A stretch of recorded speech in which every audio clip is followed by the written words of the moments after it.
Hello everyone, and welcome to today's video, which is my second video for Ethony's 31 Days of Tarot Challenge. And just to be a little bit awkward, I'm actually going to cover the questions 9 to 12, but in reverse order, because I want to finish with the goal setting question. And I want to talk about my tarot goals for 2018, but I also want to share with you a goal setting process that I've put together using tarot, mixing tarot and coaching processes, which you can use, anyone can use, whether you're an experienced tarot reader or new to the art of tarot reading and working with tarot cards, and I hope it will be useful. So that's what I'm going to share with you today. Before I do that, a little bit of an update. I've got some things to share with you and show you, just to say as well that I'm not feeling 100% today. I actually am feeling a bit achy and sniffly and shivery, so I hope I'm not coming down with some horrible lurgy, because I've actually got quite a busy week planned next week. I'm going on a leadership retreat, one that I've been on before, and it's an ongoing leadership course which I'm really looking forward to, and I hope that I'm not going to be debilitated for that. So any spare healing energy and vibes that you can send my way, then they would be very welcome indeed. So by way of update, I always like to start by sharing some goodies, and today in the post I got a long-awaited and very happy to receive the Heindel Tarot and the 2 Rachel Pollack guidebooks that go with it, so I'm really excited about that. This is a deck that I've had on my list for a very long time, and one that I've wanted to dig into for a long time, so it's going to be great to do that. I also got a book that I've had on my wish list for quite some time as well, Tarot and the Tree of Life, Finding Everyday Wisdom in the Minor Arcana. So this focuses only on the Minor Arcana, and I believe it relates the Minor Arcana cards to the Kabbalistic Tree of Life. So that's very interesting. It's by Isabel Rado Kliegman, and this has been very highly recommended to me by several people, so I'm looking forward to getting started with that. Oh, by the way, I had on one of my previous videos, the one about tarot revisioned, I had a comment from Cat Chinwag, fantastic name, who wanted to know if the guidebook that goes with the tarot revisioned deck of Major Arcana cards contains the images in it as well, and I replied to that comment to say yes it does, and I can now show you a bit of the guidebook. You can see it's a really big, thick doorstop of a book, very large format as well. Very comprehensive, and I'm pleased to say the images are excellent. Now that's an example. You've got the beginning of the Hierophant chapter with a smallish image there, and then the larger version of the image inside. Let me just show you. Now these images in the book are larger than the cards I got actually. So in fact the card images are probably closer to this size, and then you turn the page and you've got an even bigger image, and each of the chapters says a bit about the card itself, but also goes into the symbolism of the drawing, of that particular drawing, and the thinking of the artist. So if you are interested in tarot revisioned, and if you want to see the cards, then I'll link my flip through video below. But if you're interested just in the symbology of this deck and you want to know more about what the artist was thinking and doing with the deck, the book on its own would be fine. So I know that the cards are quite difficult to get hold of, but the book's fairly easy. So if that's what you're interested in and you want to just enjoy the artwork and look into that in detail, then the book is the thing to get. I also want to give another shout out to Kelly Bear, who mentioned me in one of her videos, and I was just really pleased when she did, and very touched. So thank you, Kelly. And I want to give a shout out to Kelly as well, because her videos actually are among the videos that I spent some time watching, and when I was lurking on YouTube before I set up my own channel, or before I actually started doing videos consistently and activated my own channel, Kelly's videos were among those that I looked at for inspiration and to find out how to do this kind of stuff, because she's got a wealth of very interesting material on her channel, and I think we have very similar views about the way that tarot works and our conceptualization of tarot, but I think she also is very, just from what I can see, very open-minded and very up for exploring new ways of looking at tarot. So I would really recommend that you have a look at her channel if you haven't already, and I'll also link that below so you can find her really easily. So that is it for the updates, I think. So we'll move on to the questions, and I said I would do these in reverse order, so I'm going to start with, I think I maybe said at the beginning I was doing questions 9 to 12, but I think I'm actually going to do, yes, no, I am going to do 9 to 12. I was going to do 9 to 11. I'm just getting confused because my notes are very untidy and I haven't got a clue what I've written here. I'm actually going to do questions 9 to 12, but I'm going to start with question 12 and work back to 9. Enough waffling, I'll do it. Here we are. So, question 12, what started you reading tarot and why did you continue to read? Well, I have spoken about this a bit in what I think was probably my first video on this channel, my deck review of Tarot of the Old Path. So I won't go into a great deal of detail here. You can have a look at that video if you want to find out more. But the bottom line is I was aware of tarot, I had seen tarot cards. Everyone who's grown up in the UK in the 1970s and 80s and who watched Tales of the Unexpected, do you remember Tales of the Unexpected? With the kind of dancing in the flames in the beginning and the fantastic music and the really sometimes quite disturbing stories.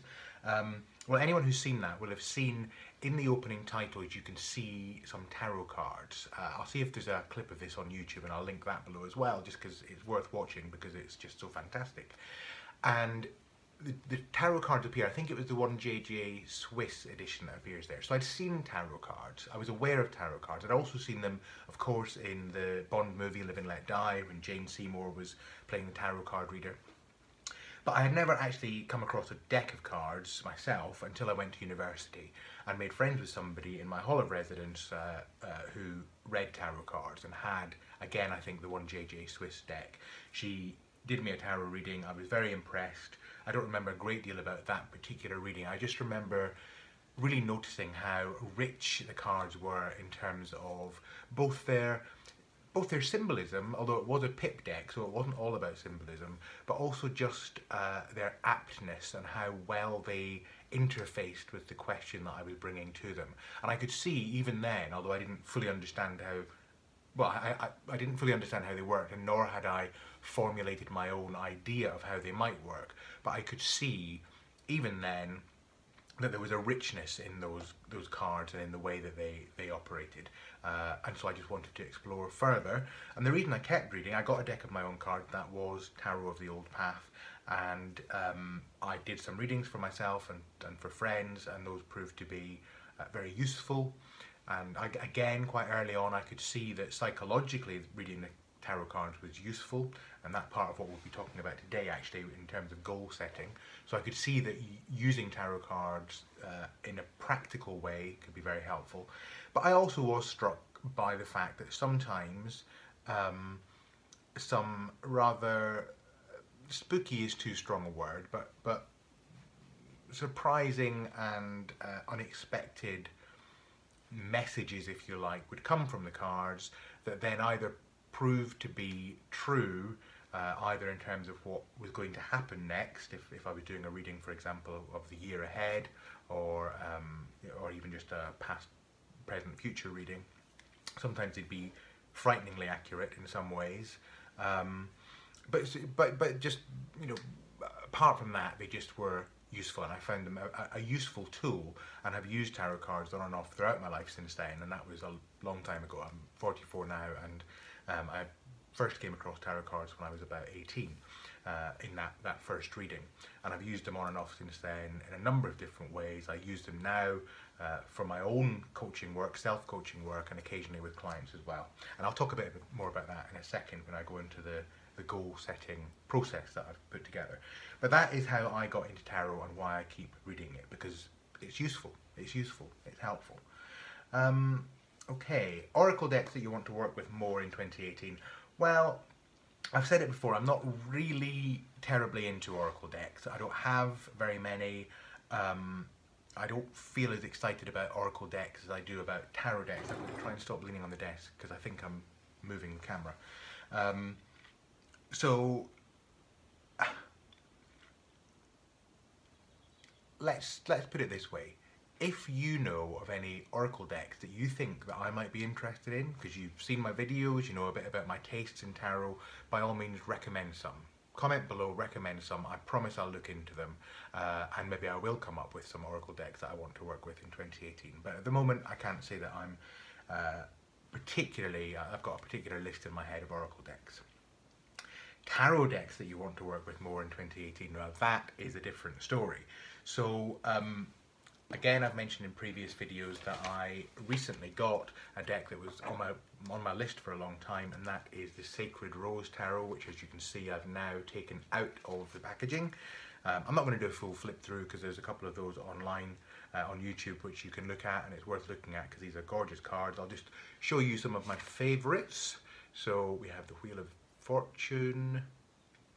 Love those eyes.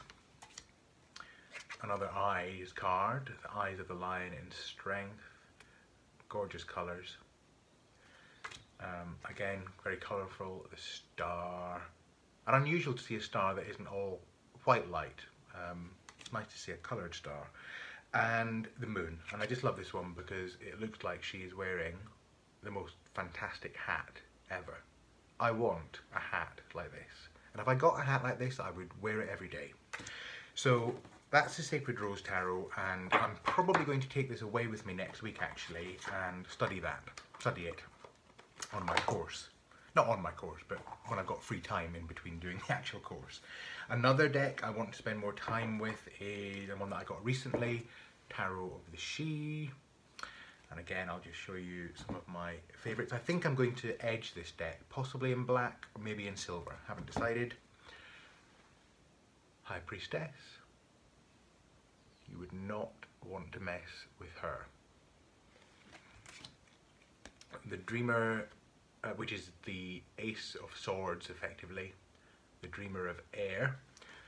We have Warrior 2. Warrior, I think, is the rods or wands suit, the fire suit in this deck. Dancer, which is water, I believe. And again, I like this one, Make-A-Wish, very apt for our goal setting session today. And this one's lovely. Maker 9. Maker is the Pentacles suit. And that's just lovely, isn't it? So, Root and Blossom, that card is called. So I want to work very much with those. I've also got this deck, by the way, that arrived today. I forgot to tell you, Sun and Moon Tarot. So I haven't looked at this one yet. I'll look at that in more detail shortly. I also want to do some more work with the Rider Waite Smith deck, because although I am familiar with it and although I've used the Universal Waite for a while, it's only recently that I've really kind of begun to dig in detail to some of the different Rider Waite decks that are available. And I got 3 new ones recently, new to me recently, and I want to just say something about these because I know that some of you are looking for these decks or some of these decks, and I just want to give you a bit of an overview of what's different about them. So the 3 in question are the Tarot of A.E. Waite, which I've mentioned before. I think I mentioned this in my previous video. I've also got the Lo Scarabeo Pamela Colman Smith RWS Tarot, which is, I believe, very difficult to get anywhere else other than the UK and Europe. I know some people in America who want this and who are really struggling to get hold of it without ridiculous shipping charges. And I've also got the Centennial Edition of the Pamela Colman Smith set, commemorative set. It came from this. So what I want to just draw your attention to, and I've picked out 3 of my favourite cards from each, and they're right at the top of the box. It's almost as though I did this earlier, because I did. So this one, this deck, the Tarot of A.E. Waite, it's got the kind of crickle back. What I like about this one is the line work is very fine, very detailed, and absolutely great. So you can see just, well, I hope you can see, maybe, where am I going? Oh, that's better, isn't it? Better if I hold it near the camera. I don't know if you can see this very clearly in terms of the focus, but the detail here on her face, you can see this kind of compassionate look on her face in this deck. If you go to, or we go to the Pamela Colman Smith version, which has got very interesting colours, lovely smoky colours, the detail on the face is just a bit blockier. It's just not quite as clear. A bit like this flip through, which is unfortunate. Although the colours are lovely, it's just not quite as clear. And I think the commemorative edition, which includes the Centennial Edition of the Rider Waite Smith Tarot, in a way is the best of both worlds. You've got authentic colouring and pretty nice line work. It's not as finely detailed, I don't think, as the AE Waite version, but it's still good enough. So let's just look at another comparison.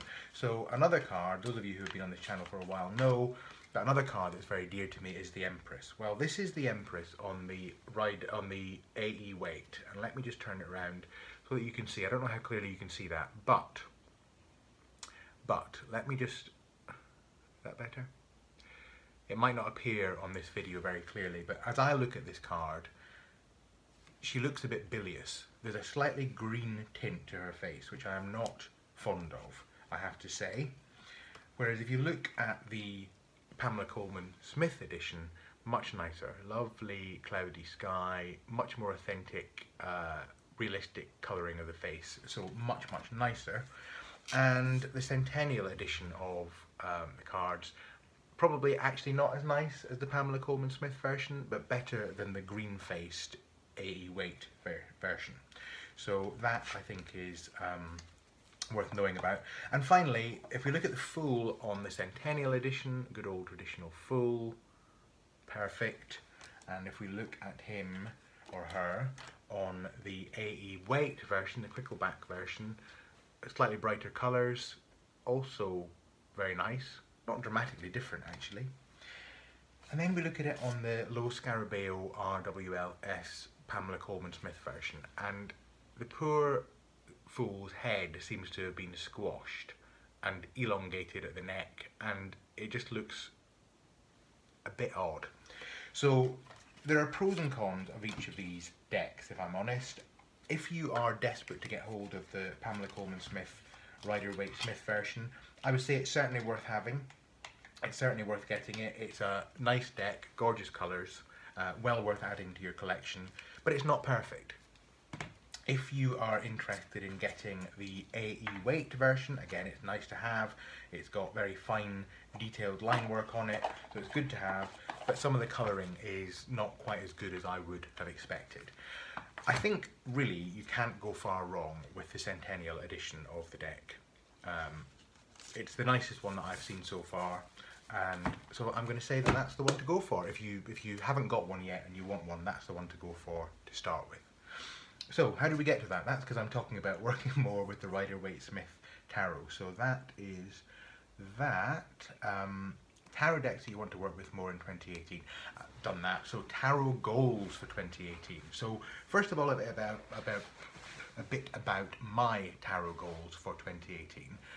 And I think it's probably fair to say that last year was the year that in setting up this channel and getting more into the tarot community over the last few weeks, it was my way of reactivating and reviving my long-held interest in tarot, and it's something that I certainly want to grow and pursue even further. So I'm going to be doing more with this channel in 2018, making more videos, looking at tarot and other things on the channel. I'm hopefully going to the UK Tarot Conference in October, so I'll put details of that below as well in case anyone else is interested.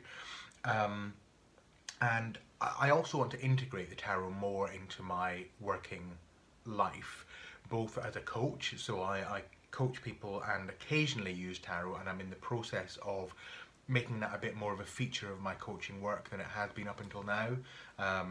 So I'm doing some thinking about how that will work and how I should present that. It's a bit like, you know, setting up my shingle about, you know, what my tarot offer is in the marketplace. So I'm going to do some of that. I also am interested in using tarot in corporate settings because I'm chief executive of a charity, and so I do quite a lot of work. My charity supports other charities and provides business development support to small community groups and various different non-profit organisations. and some for-profit organisations as well. And in that work, I'm sometimes involved in training and helping people through leadership processes and so on. So I'm thinking about how I could bring tarot as a tool to that. So that's another goal for me. And then the third kind of leg of my stool, if you like, in terms of my work, is I'm a writer. So I've already written and self-published a couple of non-fiction books, and I'm going to talk about them on this channel fairly soon. One about careers, change and advice, and there's quite a lot in that book about goal setting actually, and the other one about healthy eating and exercise and how to build up your own version of a healthy diet, one that you can stick to and that you can enjoy. Anyway, more of that another time. But my goals here are to write more books, and I've actually got 2 books that are brewing in my brain and in my heart at the moment that relate to tarot.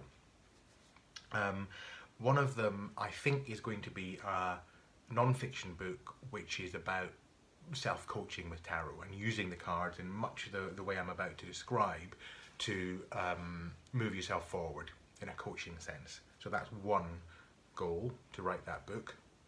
And as if that wasn't enough, I've also set myself the goal of writing another book, which is actually a novel. It would be my first novel, and that has been brewing in me for quite a long time. And the reason that it's relevant to this, to tarot goals, is that I don't know exactly how yet, but I do know that a tarot deck, or maybe even an oracle deck actually, is going to feature in this novel and be quite a significant element of the novel. All of that is not yet determined even in my own mind, so what I've got to do, part of my goal setting process in the next few weeks, has got to be to set out how to turn some of these goals into reality and actionable steps so that I move forward. So those are my tarot goals, and really that's a good segue into the goal setting process, because I've mentioned, excuse me, let me just take a sip of tea.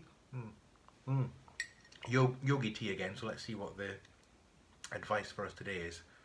Speak the truth. Okay, so using tarot to set goals. So in my coaching work, most of my coaching work is spent working with people to set and achieve their goals. That's what coaching is about. It's about helping people to find their own ways to develop their goals and move towards them and succeed in achieving them, whatever those goals are. And coaches work with people in a whole range of different things. Much of my coaching work has been around career development, but I coach on other things as well. Sometimes just general life goals, health and fitness goals, business goals, etc., etc. And there are various different coaching processes that you can use, and one of the most common, and it sometimes is given a bit of a bad rap because it's so well known, but it's not ineffective because it's well known.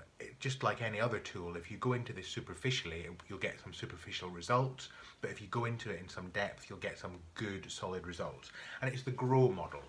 Many of you probably have heard of this, and it's where you go through a coaching session using GROW as an acronym to guide the discussion.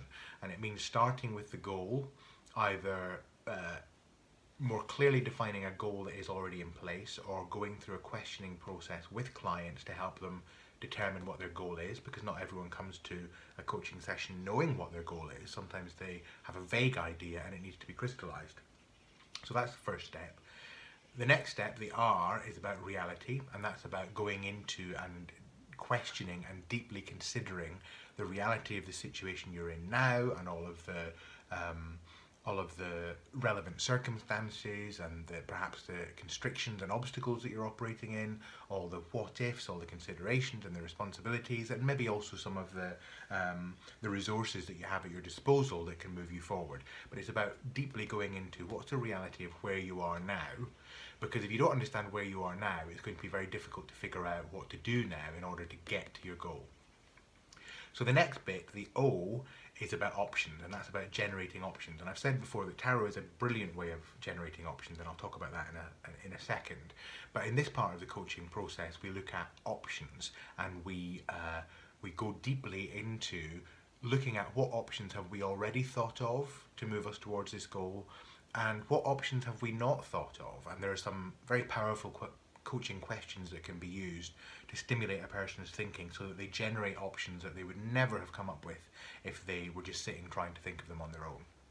And then finally, you come up with the will, what you will do, how you will move forward, what's the way forward in this process.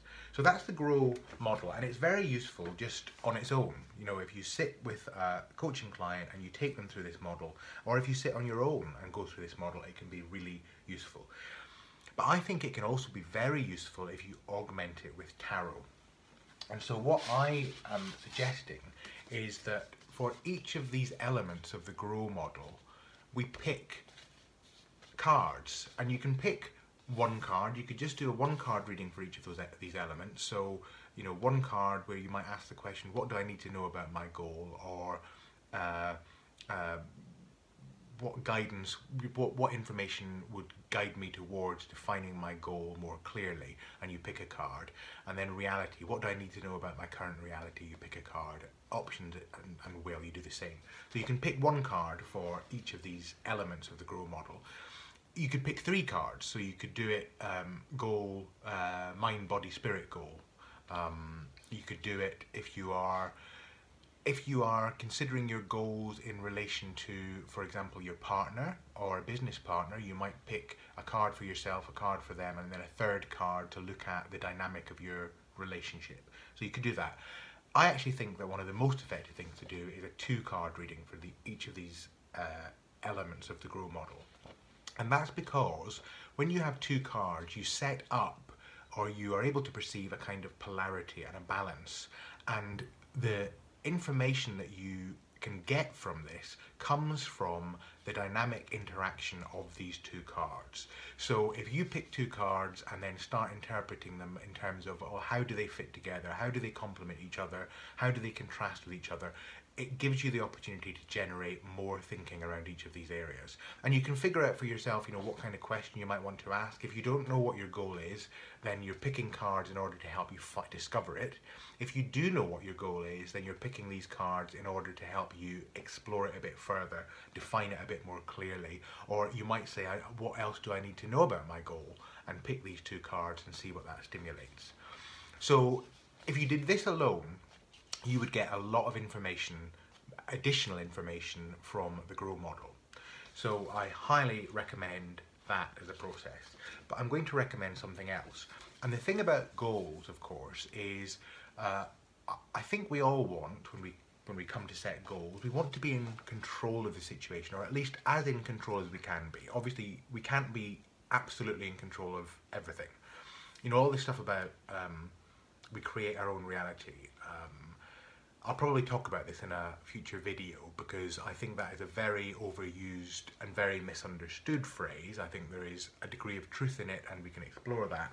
But we certainly don't just create our own reality in terms of what I think is going to happen. I mean, if you believe that you create your own reality, go and stand in the middle of a busy motorway with your eyes closed, visualizing all the cars not hitting you, and see what happens. Actually, don't do that. Please don't do that and then sue me. I'm telling you now not to do that. That was just an analogy and an illustration of the fact that, as you can probably tell, I don't hold with the idea that we create our own reality, at least not in the simplistic sense.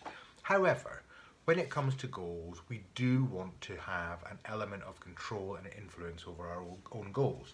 And the thing about this process is you're picking cards, you're selecting cards randomly from the deck. So I should have said actually that this is about shuffling the cards, and you can either use the whole deck each time. So you shuffle the deck and then pick 2 cards, and then you put them all together again, shuffle the deck and do another 2, etc., etc. So you're using the whole deck for each of these areas, or you simply use the whole deck and do 1, 2, 3, 4, 5, 6, 7, 8. It's up to you. But this is about picking the cards in the traditional sense. You know, cards face down, give them a shuffle and select them randomly. See what the tarot gives you. The next bit is about choosing the cards consciously. And this is about the way forward and the actions you're going to take. And what I'm suggesting here is that you choose a card from the deck. You can use more than one deck for this. So again, you could be using a whole combination of cards. But however you want to do it, you choose a card to represent the outcome that you want. Now, it doesn't necessarily have to be a perfect illustration of your goal. but it might be an illustration of how you will feel if you achieve the goal. So if your goal, for example, is to find a new house and maybe a new job and have a very settled family life where you are comfortable in your home and you're making enough money to be able to run your home and feel happy and relaxed, you might, for example, pick the 10 of Pentacles and put that there. Or you might pick one of the cards that show kind of more happy family scenes. So there's all kinds of different things that you might want to do, depending on the deck that you're working with, of course. So that's what you do there.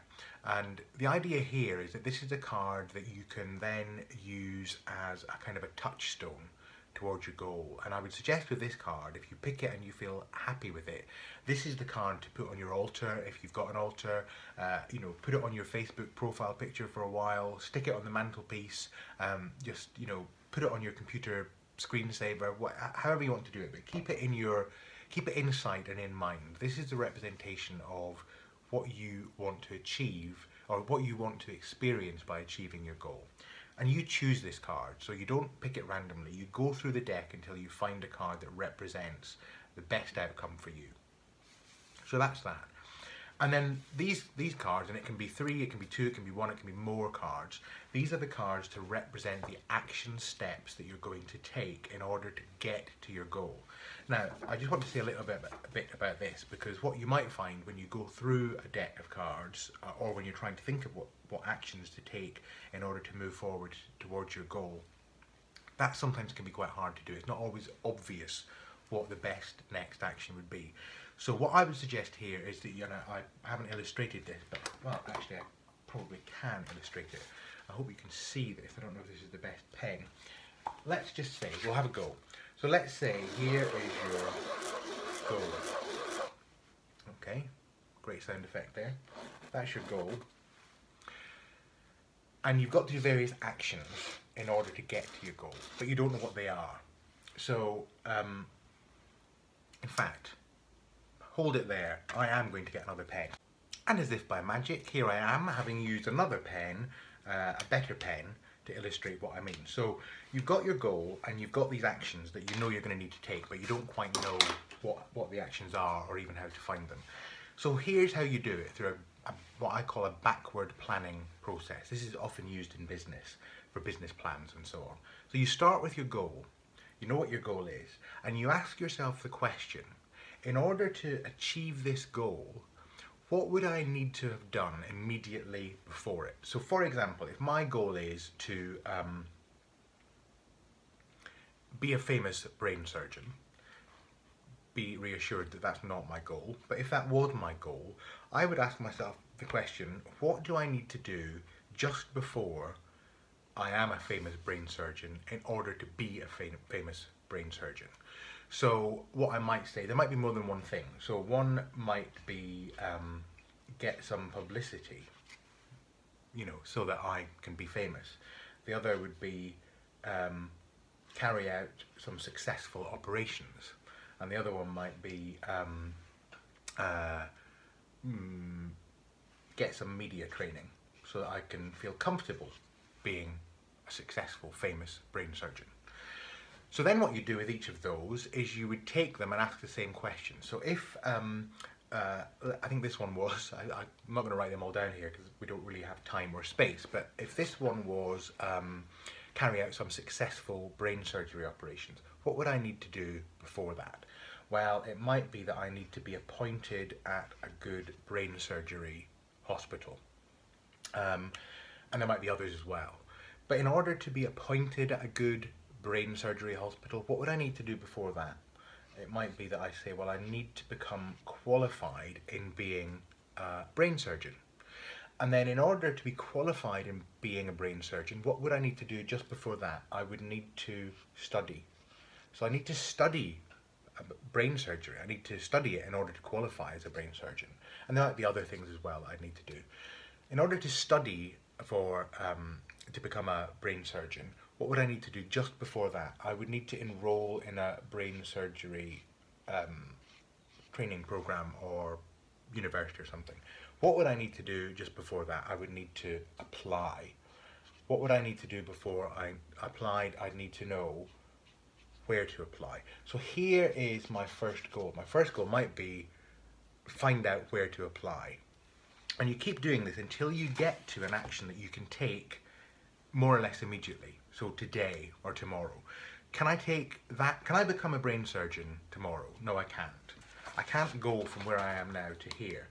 But can I find out where to apply in order to study to be a brain surgeon? Yes, I can. I can Google, I can go online, I can speak to somebody who does brain surgery. There's all kinds of things I can do to find out how to apply. And that's how you select your actions, your next actions. You want a list of next actions that you can take now, today or tomorrow. You start with your goal, you backward plan, you ask yourself the question, what would I need to do first before this? What would I need to do first before that? Until you get to something that you don't need to do anything first. You can do the thing itself. And that, my friends, is how you set a goal and plan your way towards a goal. And this is how you use tarot to do it.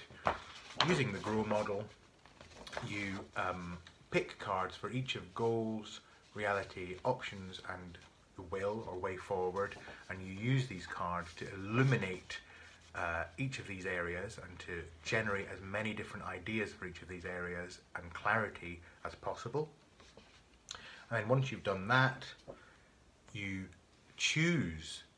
consciously choose cards from the deck to represent the outcome, and you use this as a touchstone, a visualization tool, a meditation tool, and you also pick cards to represent actions that you can also use as touchstones and reminders of the actions you're going to take, and you generate the actions by backward planning. So, goal setting. I would love to hear from you how you use tarot cards to set goals. I'd love to hear from you how you use other tools to set and achieve goals. And if you use this process that I've just described to you, I'd also love to hear what your results are. So until the next time, I wish you all very well, and I look forward to speaking to you all again very soon in my next video. Take care.